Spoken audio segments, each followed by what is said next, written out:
Hey, this is Jim Frias with IQcents. Today we're going to talk about market volatility and how to navigate through market volatility over a cup of coffee.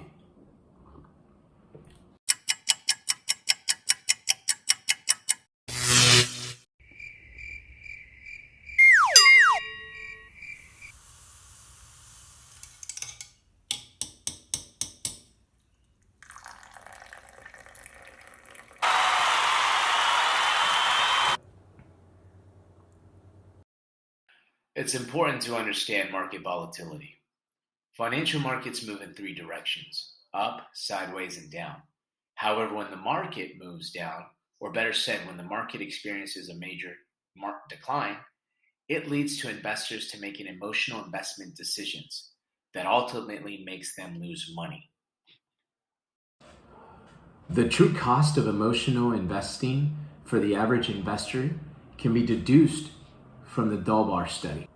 Now, DalBar is an independent research firm that basically studies investor behavior by taking quantitative analysis of investors' decisions such as buying, selling, and exchanging into other products. So what the DalBar study ultimately concludes is that the average investor earns less than what the actual stated return is for popular indexes like the S&P 500. Financial professionals or within the financial community, gurus, media, they all showcase stated returns of indexes.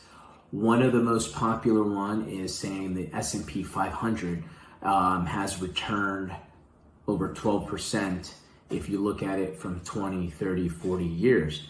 This is true. However, the average investor typically drags by 200 basis points. So when you compare it to what the actual index does compared to investor behavior, the investor is actually behind 2% of the actual stated. So in this case, it's 12%. Well, no, it's actually 10%. And if you go shorter time frames, well, it might be a less return than what actually is stated in the financial community or what's printed in advertisement. The study is insightful because it shows how emotional investing affects investment decisions. So what do we know? Market declines happen more often than we think. Let's look at the last three major declines that happened in the last 40 years, which exclude the COVID-19 pandemic. The crash of 1987, known as Black Monday, had a steep 2-month decline of a total of 36%. The 2008 crash, known as the Great Financial Crisis, was even longer, a total of 15 months longer, and had a total of 50% decline from top to bottom. From this, we can conclude market declines don't last forever. In fact, research shows bear market declines last an average of 449 days. What can you do?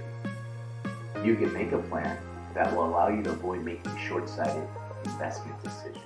So I want to talk about an action plan. These are 5 steps that will help you manage volatility. So number 1 is avoid the news at all costs. Financial media, news outlets, they all like showing red. They love the headlines that get people turning and scared. Number 2, auto invest. If you're doing it, great. If not, try to establish something that systematically comes out of your paycheck each, whether it's going to your individual IRA, your taxable accounts, or your 401k. Something systematic coming out consistently. That's how you build wealth over the long term. 3, buy and hold. It's a time-tested strategy. During extreme market volatility, this is opportunity for you. Buying stuff that you believe in, stuff that you like, you're buying it at a cheaper price. It's at a discount. Number 4, avoid checking your balances, especially when there are major declines. Just avoid it. It's going to cause you to, or get closer to hit that panic button, that sell button. Just avoid checking your balances. Number 5, diversification. During market volatility is a great time to look under the hood and see what you have and make sure they kind of complement each other and have a low correlation to each other. So you don't want to have, for example, you have all these growth stocks and then you have these high yielding fixed income products, and they ultimately get affected the same way. So their declines run very similar. You want to have something maybe a little bit that has less volatility in it.